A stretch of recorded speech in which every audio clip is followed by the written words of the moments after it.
আসসালামু আলাইকুম সুপ্রিয় শিক্ষার্থীরা, কেমন আছো তোমরা সবাই? কমেন্টে একটু জানিয়ে দাও।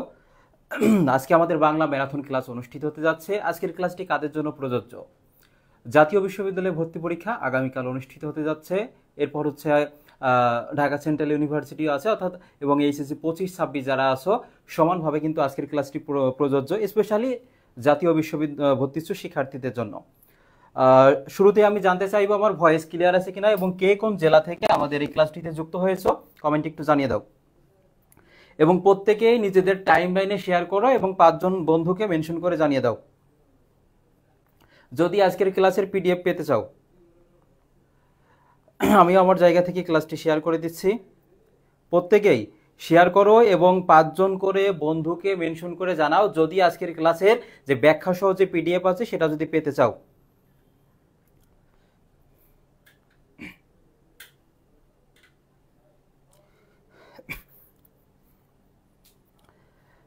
ভয়েস ক্লিয়ার আছে কিনা এবং পিছনের স্লাইড স্পষ্ট বোঝা যাচ্ছে কিনা সেটা একটু এনশিওর করো আমাকে।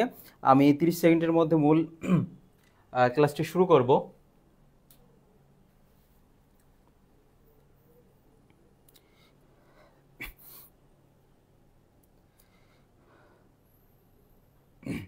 অনেকেই সালাম জানিয়েছো, সবকিছু ঠিকঠাক আছে কিনা একটু ওকে লিখে আমাকে জানাও।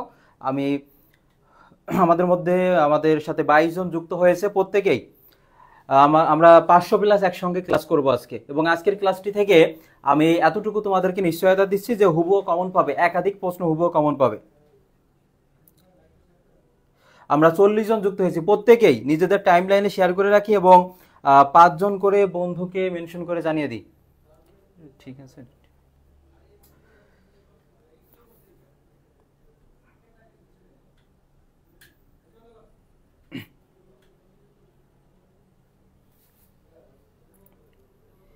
আচ্ছা, আমরা তাহলে মূল প্রশ্নে যাই। দেখো, আমাদের প্রথম প্রশ্নটি রয়েছে নিচের কোনটি ঠিক, অর্থাৎ যুক্তবর্ণ কোনটি ঠিক, আমাদেরকে সেটা বের করতে হবে। তোমরা উত্তর করতে থাকো, আমি ব্যাখ্যা দিয়ে দিব। আমরা 63 জন যুক্ত আছি। প্রত্যেকেই শেয়ার করে রাখি নিজেদের টাইম লাইনে এবং বন্ধুদেরকে মেনশন করে আমি উত্তর করি ঝটপট। দেখো, আমাদের প্রথম প্রশ্নটি যেটা রয়েছে সেটা যুক্তবর্ণ সঠিক কোনটা সেই অনুভাবে আমাদের বের করতে হবে। তাহলে এখানে খেয়াল করো, হ যুক্ত ন যদি বলা হয়, হ যুক্ত ন, দেখো আমরা যদি লিখি মধ্যাহ্নটা লিখি, তাহলে এখানে খেয়াল করো মধ্যাহ্ন মানে কি দুপুর বেলা। সূর্যের অবস্থান কোথায় থাকে? মাঝ বরাবর থাকে বা উপরে থাকে। মনে রাখবে সূর্যের অবস্থান যেহেতু মাঝ বরাবর বা উপরে থাকে, এই জন্য নটা কোথায় থাকবে? নটা হচ্ছে উপরে থাকবে। তাহলে দেখো এখানে যেহেতু ন উপরে থাকবে তখন সেটা দন্তান্ন ন হবে, কিন্তু এখানে দেখো মধ্যাহ্ন ন রয়েছে, যেটা ভুল আছে। এরপরে দেখো ক্ষিয়, আমরা 85 জন যুক্ত হয়েছি। প্রত্যেকেই নিজেদের টাইম লাইনে শেয়ার করে রাখি, 100+ নিয়ে যাও এবং শেয়ার সংখ্যা যদি 100 হয় তাহলে প্রত্যেকের পিডিএফ পেয়ে যাবে। এখানে দেখো ক্ষিয় আছে, ক্ষিয়কে যদি যুক্তবর্ণ আছে, এখানে ক যোগ মধ্যাহ্ন স আছে। এরপরে দেখো এখানে সঠিক আছে বলেছে, কোনটি ঠিক সেটা বের করতে হবে। তাহলে সঠিক উত্তর কি একটু জানাও তোমরা কমেন্টে। আমরা 111 জন যুক্ত হয়েছি। এরপরে দেখো যদি বলা হয় অপরাহ্ন, অপরাহ্ন এখানে কোন কোন যুক্তবর্ণ আছে? তাহলে দেখো অপরাহ্ন মানে কি সন্ধ্যাবেলা, বা সন্ধ্যাবেলা যেহেতু সূর্য পশ্চিম দিকে অস্ত যায়, সূর্যের অবস্থানটা থাকে নিচে, এজন্য মনে রাখবা নটা কোথায় থাকবে? নিচে। আর ন যখন নিচে থাকে তখন সেটা মধ্যাহ্ন ন হবে। এরপরে যদি আমরা লিখি যে পূর্বাহ্ন, এই বানানটা কিন্তু তোমাদের পরীক্ষা আসতে পারে যে এর সঠিক বানান কোনটা। তাহলে পূর্বাহ্ন মানে কি? দেখো এই যে পূর্ব দিক, সূর্য কোন দিকে ওঠে? পূর্ব দিকে, এবং সূর্য যখন ওঠে তখন নিচ থেকে উপরে ওঠে। তাহলে মনে রাখবে এই নটা কোথায় হবে বলো তো? নিচে হবে। ন যখন নিচে থাকে তখন সেটা কি হবে? মধ্যাহ্ন ন হবে। আর যখন উপরে থাকে তখন সেটা কি হবে? দন্তান্ন হবে। আমরা 147 জন যুক্ত হয়েছি। দেখি শেয়ার সংখ্যা কতটি। শেয়ার না করলে পিডিএফ পাবে না, এবং যে লেখা সহকারে যে পিডিএফ সেটা কিন্তু পেয়ে যাবে। আমরা আজকের ক্লাসে 200+ প্রশ্ন রেখেছি, এবং যেখান থেকে হুবহু তুমি আর্টস, কমার্স বা সায়েন্সের স্টুডেন্ট হয়ে থাকো না কেন হুবহু কমন পাবে। আগামীকাল যখন আমরা প্রশ্ন সলভ দিব তখন এইখান থেকে কিন্তু হুবহু কমন দেখাবো।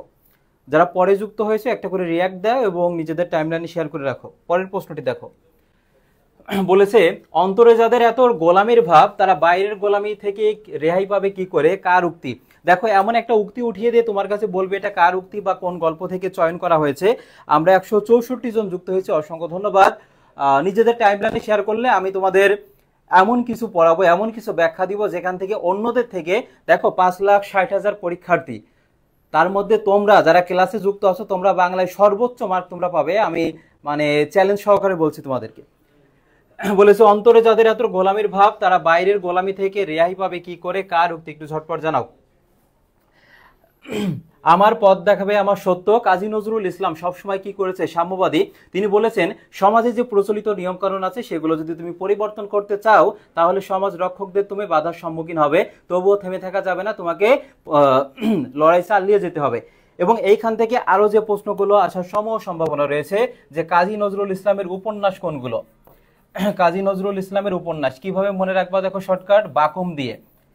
এই বা থেকে হবে কি বাঁধনহারা, বা থেকে বাঁধনহারা হবে, এখানে চন্দ্রবিন্দু আছে সেটা মনে রাখবে। এবং এই বাঁধনহারা হচ্ছে তার প্রথম পত্র উপন্যাস। কু থেকে হবে কুহেলিকা, কু থেকে কি হবে বলতো কুহেলিকা। আর ম থেকে হবে মৃত্যু ক্ষুধা, ম থেকে কি হবে মৃত্যু ক্ষুধা। দেখো যদি 500 প্লাস শেয়ার হয় আর হচ্ছে লাইভে 300 প্লাস মানে লাইভে চোখ থাকে তাহলে আমি তোমাদের জন্য আজকের ক্লাসে পিডিএফ একেবারে সব দিয়ে দিব। এবং এর সাথে শুধু বাংলায় না ইংরেজি এবং সাধারণ জ্ঞান এর জন্য গুরুত্বপূর্ণ তোমাদের পিডিএফ আমি দিব। পিডিএফ মানে প্রশ্ন দিব আর কি। যদি 500 প্লাস শেয়ার হয়, আমরা 172 জন আছি, শেয়ার করে দাও। এরপরে দেখো যেটা সব থেকে বেশি গুরুত্বপূর্ণ, কাজী নজরুল ইসলামের গল্প গ্রন্থ কোনগুলো, এখান থেকে আসবে ব্যথার দান, এরপরে মনে রাখবে রিক্তের বেদন, ব্যথার দান রিক্তের বেদন, তারপর আছে শিউলি মালা, শিউলি মালা, এরপর পদ্ম গোখর। এগুলো হচ্ছে কাজী নজরুল ইসলামের গল্প গ্রন্থ। আর উপন্যাস হচ্ছে দেখো বাকুম, এইভাবে মনে রাখবা, বা থেকে বাঁধনহারা, কু থেকে কুহেলিকা, ম থেকে হচ্ছে মৃত্যু ক্ষুধা। এগুলো হচ্ছে কাজী নজরুল ইসলামের উপন্যাস। এখানে বলা হয়েছে অন্তরে যাদের এত গোলামির ভাব তারা বাইরের গোলামি থেকে রেহাই পাবে কি করে। এখানে দেখো কাজী নজরুল ইসলামের আমার পথ প্রবন্ধ থেকে এটা নেওয়া হয়েছে। পরের প্রশ্নটি, কোনটি উপসর্গ যোগে গঠিত শব্দ? তোমরা উত্তর করতে থাকো, আমি ব্যাখ্যা দিয়ে দিব।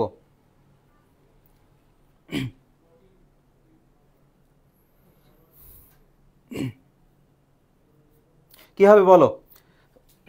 বলেছে যে কোনটি উপসর্গ যোগে গঠিত শব্দ। দেখো উপসর্গ থেকে যদি বেসিক থেকে যদি কোনো প্রশ্ন আসে তাহলে এমন আসবে, হার একটি শব্দ, এই হারের আগে যদি আমরা পর যুক্ত করি তাহলে কি হবে প্রহার, যদি আমরা বি যুক্ত করি তাহলে কি হবে বলতো বিহার, যদি আমরা উপযুক্ত করি তাহলে কি হবে উপহার, যদি আমরা সমযুক্ত করি কি হবে সমহার। খেয়াল করো হার একটি শব্দ, এরপরে আমি যে পাশে যে লিখেছি যে উপ, পুর, বি, সম, এগুলো কিন্তু উপসর্গ। উপসর্গের নিজস্ব কোনো অর্থ নেই কিন্তু কোনো একটা শব্দের পূর্বে বসে অর্থ তৈরি করে, এই জন্য বলা হয় উপসর্গের। তাহলে দেখো উপসর্গের নিজস্ব কোনো অর্থ নেই কিন্তু কোনো শব্দের পূর্বে বসে অর্থ তৈরি করে, এই জন্য বলা হয় উপসর্গের অর্থ বাচকতা নেই কিন্তু কি আছে অর্থ দ্যোতকতা আছে। এরপরে দেখো উপসর্গ যদি বলা হয় বাংলা উপসর্গ কয়টি, মনে রাখবে বাংলাদেশের জনসংখ্যা বেশি অর্থাৎ বাংলা উপসর্গ বেশি হবে 21টি। এরপরে দেখো তৎসম বা সংস্কৃত উপসর্গ কয়টি, তৎসম বা সংস্কৃত, তৎ মানে তার, সম মানে সমান, সংস্কৃত সমান, এটি হবে 20টি। কিভাবে মনে রাখবা, দেখো তুই 20 খা, তোমাকে খাইতে বলছি না, তুই থেকে হচ্ছে তৎসম আর 20 থেকে তো 20, তাহলে দেখো তৎসম উপসর্গ হবে 20টি। এখানে বলা হয়েছে কোনটি উপসর্গ যোগে গঠিত শব্দ, তাহলে দেখো দালান একটি শব্দ, দালানের আগে কি যুক্ত হয়েছে দর, তাহলে এটাই হচ্ছে উপসর্গ যোগে গঠিত শব্দ। এরপরে দেখো যদি হার থাকে যে হারের আগে আমরা বি যুক্ত করছি তাহলে এটা কি হচ্ছে বিহার। প্রশ্নটা এমনও আসতে পারে যে বিজ্ঞান শব্দের বি এটা কোন অর্থ দেয়, এটা হচ্ছে বিশেষ অর্থ দেয়। কোন অর্থ দেয় বলতো, বিশেষ অর্থ দেয়। এই যে আমরা 178 জন আছি, আর একটি বার প্রত্যেকেই যে 178টা শেয়ার হইলেই তো, তুমি শেয়ার করো, তোমাকে যা দেওয়ার দরকার মানে যা পরীক্ষায় আসার সম্ভাবনা রয়েছে আমি সবগুলো দিব। 197 জন শেয়ার করো। দেখো অন্য মানে কি বলবো, এসেই যে হেসে খেলে চলে গেলাম এটা না, প্রতিটা প্রশ্ন পড়াবো এবং ওর সাথে 4টা করে ব্যাখ্যা দিব। প্রশ্ন কমন না এসে যাবে কোথায়। পরের প্রশ্ন দেখো আহ্বান শব্দের প্রমিত উচ্চারণ কি। এই যে উচ্চারণ থেকে কিন্তু একটা প্রশ্ন থাকবে, উচ্চারণ বানান এখান থেকে কিন্তু প্রশ্ন থাকবে। আমরা যুক্ত আছি 197 জন কিন্তু এখনো রিয়াক্টও দেখো 60টা মাত্র। এত অকৃতজ্ঞ হলে হবে বলো? প্রতিদান কবিতার মূল ভাব অনুসারে তোমাদেরকে মনটা প্রসিদ্ধ করতে হবে, বড় করতে হবে। 200 প্লাস আমরা প্রায়। এরপরে দেখো আহ্বান শব্দটি মনে রাখবে হয় ব ফলা যদি থাকে, হয়ের স্থলে ও বা রসু যে কোনো একটা হবে, আর বয়ের স্থলে কি হবে ভ হবে, তাহলে কোনটা হবে বলো এবার। এখানে জিহ্বা থাকতে পারে। আমরা 205 জন আছি, 500 প্লাস হোক, 500 প্লাস হইলেই যা চাও তাই পাবা। মানে পরীক্ষার জন্য ভালো রেজাল্ট করার জন্য এই আগামী 6 থেকে 7 ঘন্টা আমাদের এই পেজের সাথে থাকো, বেস্ট একটা আউটপুট তুমি পাবে। এরপরে বাংলা শেষ হইলে তোমাদের সাধারণ জ্ঞান হবে, তারপর ইংরেজি ক্লাস অনুষ্ঠিত হবে।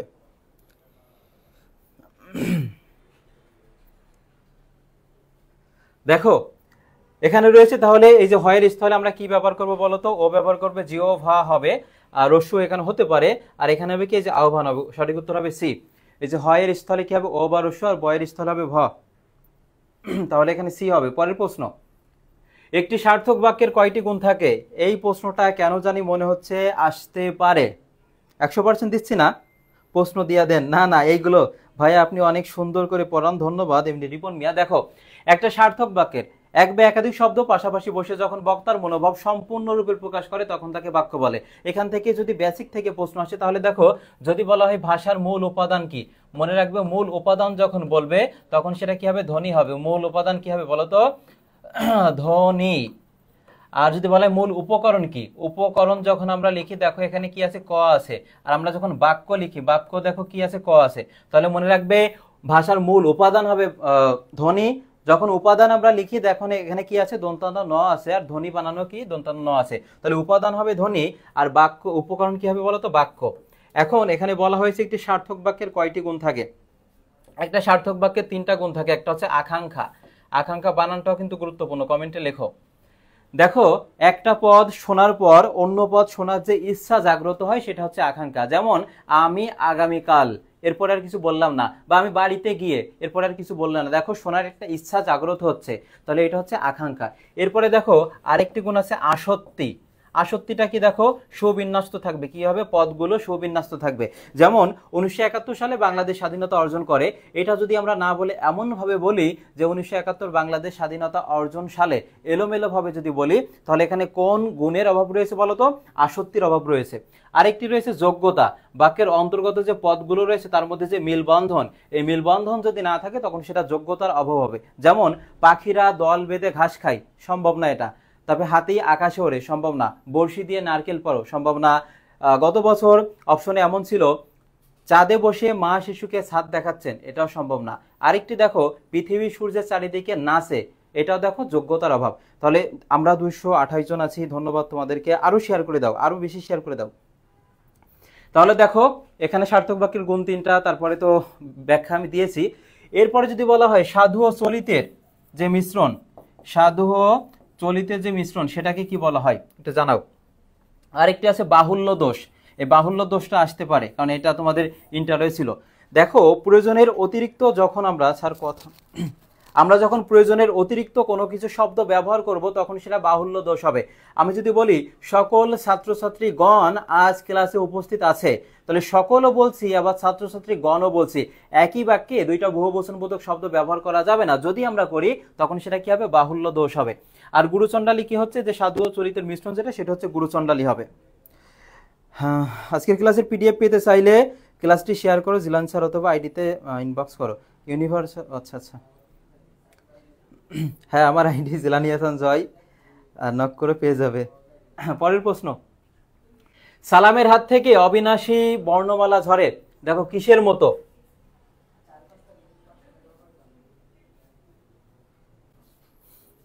এই যে আমার আইডি, আমি জিলানি বলছি, আমি কমেন্ট করছি, যারা সব তো পরিচিত স্টুডেন্ট আছে এখানে, উত্তর করো এটা।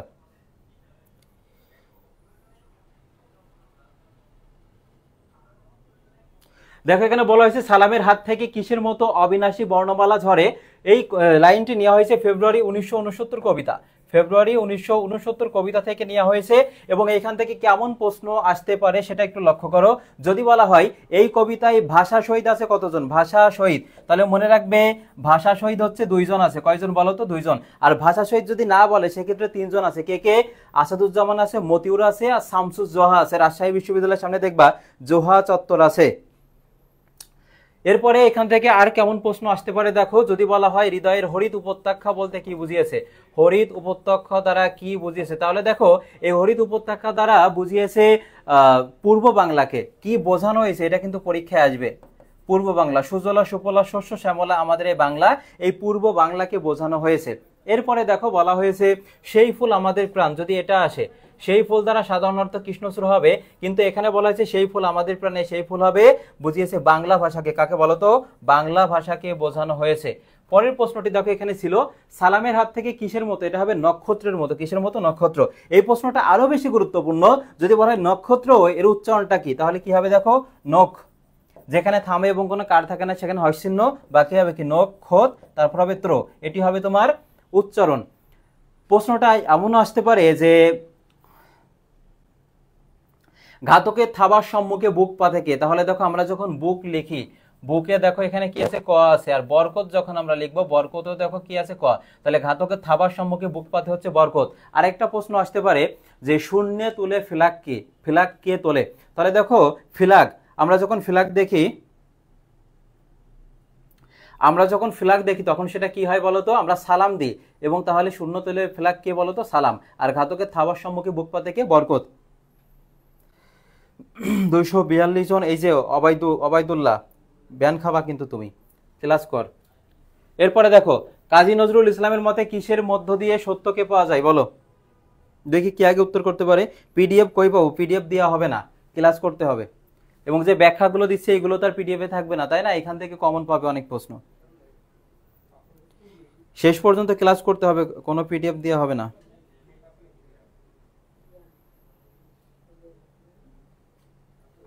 বলো কাজী নজরুল ইসলামের মতে কিসের মধ্য দিয়ে সত্যকে পাওয়া যায়? এরপরে প্রশ্নটা এমন আসতে পারে যে অভিশাপ রথের সারথি, অভিশাপ রথের সারথি বলতে এখানে কাকে বুঝিয়েছে বা এটা কোন অর্থে? দেখো এটা হচ্ছে স্পষ্টভাষী, নির্ভীক থাকবে এবং সাহসী থাকবে, কোনো অন্যায়ের কাছে কিন্তু মাথা নত করবে না। কাজী নজরুল ইসলাম, হ্যাঁ 93টা শেয়ার হয়েছে, আসো 250 জন, শেয়ার 93টা। আবার পিডিএফ চাও, 500 প্লাস শেয়ার না হলে কোনো পিডিএফ পাবা না।